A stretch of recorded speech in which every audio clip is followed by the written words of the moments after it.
planning the exit. So what do great owners do before they think about selling? Yeah, as well, I start with evaluation and determining what the business is. Where do you sit today, right? And then from there, taking an assessment on some of these value drivers that we've been talking about. How dependent is the business on the owner? Do you have customer, supplier, key employee concentration risk? Do you have systems and processes that make your business scalable, right? Um, as far as your marketing and things like that, or do you just rely on word of mouth? How are your customer reviews out there? All those things that really affect the transferability of a business.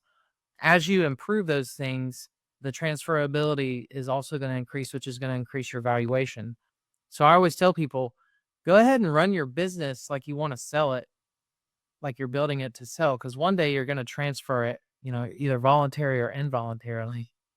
And then from there, you have a lot of options on what it is you want to do, because life happens sometimes too, right? Where, an illness strikes, a divorce or something like that. And those are sometimes the hardest situations to have conversations around because, when a business starts to go decline in revenue, it basically the value evaporates rapidly, and it can become a worthless asset very, very fast. So, for example, I've had a couple conversations recently where owners had passed away unexpectedly, and the kids took the business, and tried to run it. And within a year, the business basically, had lost all of its value. So exit planning, people I think get afraid of that word exit, right? But it's really just good business strategy.